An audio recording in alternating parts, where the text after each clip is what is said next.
Hey everyone, it's Annette Green. I have a Graphic 45 project to share with you today, something I did just for fun that I'm going to list in my Etsy shop, and also the tutorials that will go with it.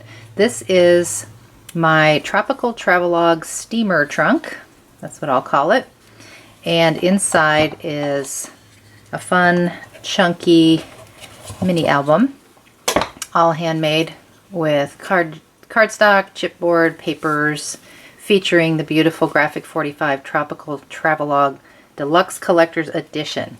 So I want to walk you through it and share with you a whole bunch of tips and tricks and things as I made this. Let's talk supplies. So like I said, Graphic 45 Tropical Travelogue Deluxe Collector's Edition, which has chipboard and stickers and all the paper collection.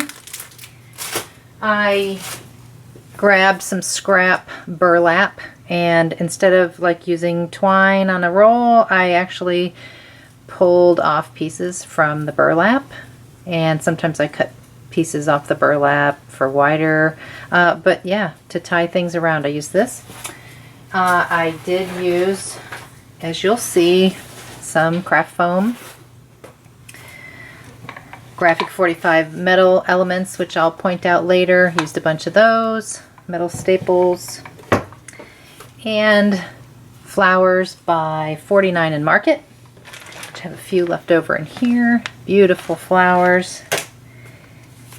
And of course, chipboard, cardstock, and the Graphic 45 black tag album, the large black tags, which I cut apart, as you'll see when we walk through the album. A little bit of beads and some May Arts ribbon and twine. And the steamer trunk itself was a wooden box, and I saved the little packaging so you could see. It is by Walnut Hollow. It's a basswood box, and it measures, it says 3.33 inches by 8.21 by 5.44. So it's a perfect size, really. It's not too small, not too big for a mini album to go inside. So I decided on a steamer trunk idea based on suggestions from you guys on Facebook and Instagram. The overwhelming answer when I asked what would you like to see me make with this collection was a mini album in a box, and make that box look like a suitcase. And somebody said, how about a steamer trunk, which I thought was an excellent idea. So thank you. So I immediately then go to Pinterest and Google Images, and I start to find some reference, and I print out a little sheet of my favorites. And as you can see, this one here was sort of my main inspiration for my version of a steamer trunk. So as you can see, I have used Graphic 45 metal staples all over. This is the lion head door knocker, 2 keyholes, the brads, and the door pulls. And then inside the steamer trunk, besides the album, I have lined it with the pretty paper, which to me looks a little like fabric, so I thought that was perfect for a steamer trunk. And to color this bare wood box, I used, I did not want to stain it because I didn't want to get into that kind of mess, so I used Stays-On ink in the Timber Brown. Just used a good old blending tool and went at it, and it worked perfectly. I will probably seal this later with some matte Mod Podge just so it lasts forever. Also, for those faux leather straps, I used some craft foam sheets. Just a little bit of this brown sheet here. And it's all in the tutorial how I made it look like that faux leather distressed look. So that was used there. So that's the steamer trunk. Let's look at the album. Okay, so the album. The album measures about 7 1/4 by 4 1/4, and the spine is about a little over 2 1/4. And this is one of the black tags that I've used to wrap around the front and tie everything together with this May Arts ribbon. So that's the closure. You could always add a magnet there as well to keep it nice and flat, but if you tie this tight enough, then it holds pretty well. So inside, I'm going to back out a little bit. We've got of course I used the new Graphic 45 tag dies when I was covering each tag with paper. Comes in very handy, otherwise you've got to trace and cut inside and punch that hole just right. But if you have the dies, they nest inside the tags perfectly. So every time you see a black tag here covered with paper, I have used the Graphic 45 die to cut the paper. Okay, so inside I utilize stickers and chipboard and cut-aparts from the paper for journaling, documenting your travel information. Over here starts the first tag, a black tag, and every time I have used a sticker that overlaps or anything that overlaps a photo, I always leave just that one portion without any adhesive on the back. So I would probably put a little foam tape on this side of my sticker and then pounce my little talc pad on the other half, and then that way it's not sticky, and then that way when you go to put your photo in, of course it won't stick, it'll just slide in right behind there. So we've got that, and then each little tag has some of that twine peeled off of that burlap piece with a little bead, just for something different, kind of hang on to when you flip the page. And more burlap here too, as you can see. Okay, and then on the back side of the tag, I've used cut-apart, a couple of cut-aparts to put in the cut-apart as a pocket. Little tag there. My pages are fairly simple, and that's because that's sort of my style. I don't put too much on them, and you don't want to make it too thick so that the book doesn't shut and doesn't fit in your suitcase. As it is, mine barely fits. It just fits. So by the time photos get on here, I'm hoping it still fits in the suitcase. So inside of these pages, which are just side-loading pocket pages made with the paper, are these inserts made with craft cardstock and some cut-aparts and some just cardstock mats for you to either journal or put more photos. And each time those are created, I've put a sticker to make a little tab to pull from to get it out of the side-loading pocket easily. And as you can see, my little side-loading pockets have this notch cut out, and that's just a good old, I believe this is a, well, it's an EK punch. Oh, Stampin' Up! There we go. Good old Stampin' Up! Punch that has that long slider thing. So it's just a different way to cut a notch out of a tag or a side-loading page. Okay, so the back side of this page has some popped up elements. These are all cut-aparts from one of the pages. This is a sticker, and I use stickers to back these little tab top things, just as a place to pull out and write some more things. And then some of the cut-aparts in there are just perfect to create a little booklet. So you could add more photos here, or you could journal, or whatever you like. Oh, it's just so pretty, this collection. I love it. So that would slide in there sideways, and that one goes on top. Okay, another tag page. So it just alternates these side-loading pages and tag pages, and like I said earlier, I cut the little bottoms off of the black tags.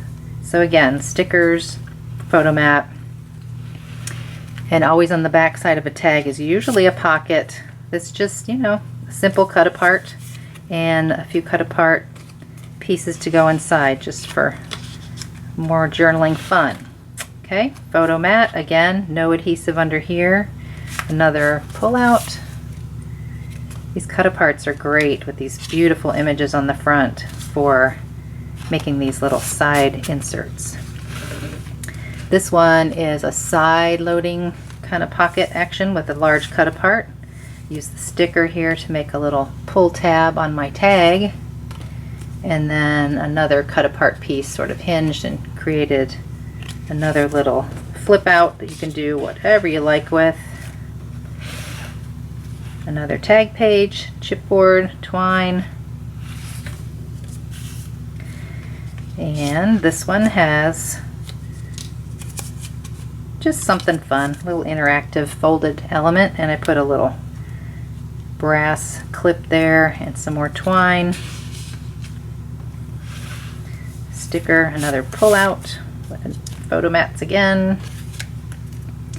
Just such a fun collection. I could see putting summer photos in here, vacation, anything like that if you go on a cruise. Okay, so here I've used 2 of the cut aparts and 2 pieces of the chipboard circles and a long piece pulled off of that burlap of the twine there, and just made a fold open little element here.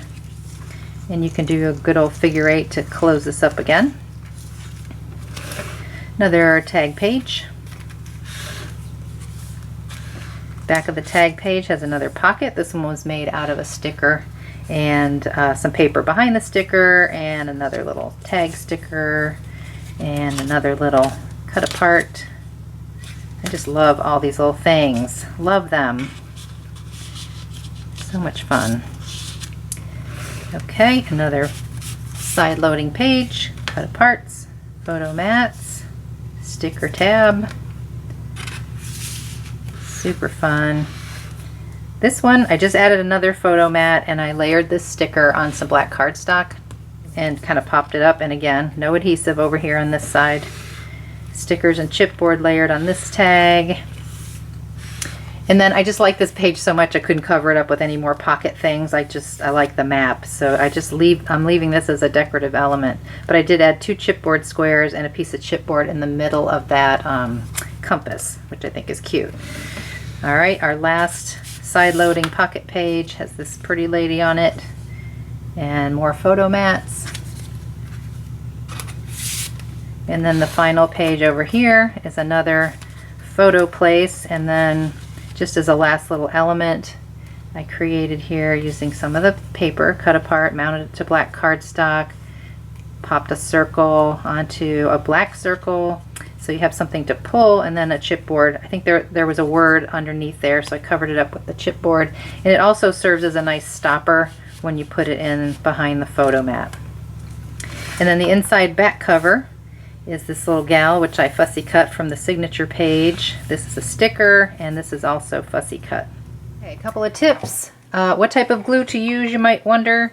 I'm a big fan of Elmer's Extreme Glue Stick, believe it or not, and you can get this everywhere. It's just a super good, strong glue stick, and that's usually what I use to alter projects. Wood, book boxes, you name it, large pieces of paper. I just go at it with the glue stick, and it works great. And then I always go to my Beacon 3-in-1 glue, which is a nice strong glue for so many different things, like the craft foam straps and metal and just everything. So that's what I use. I know it's a personal preference, so you can use what you like, but definitely like the 3-in-1 for that heavy duty stuff. Okay, so that's one tip. Use the right glue. A lot of people, I find, do not know about Fray Check. Fray Check. You can find this in your Sewing Notions department of your stores, and I use it on the ends of all my ribbons, on the ends of twines, on the end at the knot of a lot of twines and ribbons. It's just, it dries clear, it holds it, it won't ever fray, just like the name says. You could use it on the ends of your little burlap pieces here. I mean, I use it throughout, especially these little guys at the ends of my tags, you know, because it's a little knot that might come undone, the little bead might fall off, so I use a dot of Fray Check there, and it dries clear and solid, and it never comes undone. Okay, a couple other tips. Like I mentioned when I was talking about the album, I do not put adhesive behind some of these things that I know I want to put a photo in later, so keep those free and clear. Also, when I built my album, if you don't like to see just the black base to the hinge part of this album, which I use the Stack the Deck system, which I believe came from Laura Dennison originally. But so sometimes you'll see a little bit of glue in there. I just cut little strips from some of the papers and I line that surface. It's like a 1/4 inch wide area. So I'll just do that as a finishing touch. That's just a little tip. To also hold the whole thing together, I pierced 2 holes to add extra strength so the pages can never ever fall out. I know it's all held together by glue, but I punched 2 holes with my Crocodile and came through, put some brads here, and that twine just kind of adds that extra reinforcement. So that's a tip. Now, in addition, if you'd like, you can always dress up the spine on your little album, which I have done here. Now, I did do this at first and then realized after the fact that it will not fit in the suitcase anymore. So just know that, you know, if you're going to put something on the spine, it's got to be something a little low level and not all these big chunky things hanging off the side. Okay, and another tip is if you like, sometimes there's these borders on the papers, and this one I've cut, of course, but it had a big map in the middle and this nice border all the way around, and so we might think right away, you know, to focus on the map, but I always pay attention to those borders around the outside edge, and of course they're 12 by 12, so I cut them apart and make them work for how I want them in my project. So as you can see, here's that same paper where I have put it on the front of this album. I've just mitered the corners and figured it all out, and of course that's going to be in the tutorial how to do that. Also, when you're using stickers, if you might notice on some of the stickers that I have inked the edges, and because the stickers are glossy, sometimes that's a little tricky. So a little tip is you could use StazOn and that would work. However, if you're just using like distress ink to ink up, I just take like a sanding block like this and I rough up the outer edges first, and then I can ink them with a water-based ink, and it pretty much stays. It won't rub off. Okay, and one more tip is to utilize the packaging from your chipboard elements. I have cut away little areas here and use that instead of foam tape in certain instances where I wanted to pop up like quite a few things here. I've actually used the chipboard sheet instead of using a whole bunch of foam tape, especially when you know you're going to slide something down in, because you know if you use foam tape, these things are going to get stuck to those sticky edges. Okay, and that is my chunky travel album using Tropical Travelogue Deluxe Collector's Edition that fits nicely into my cute little steamer trunk here. Again, this actual sample and the album is going to be listed in my Etsy shop. There's just going to be one, so watch for that. And the tutorial to make the project with all the supply lists, step-by-step photos, everything that you need will be in tutorial format in my Etsy shop as well, which I will put in the description box below. So I thank you for watching. I hope you enjoyed that little walkthrough, and hopefully you'll enjoy getting a tutorial making one of your own. Thanks for visiting. See you soon. Bye.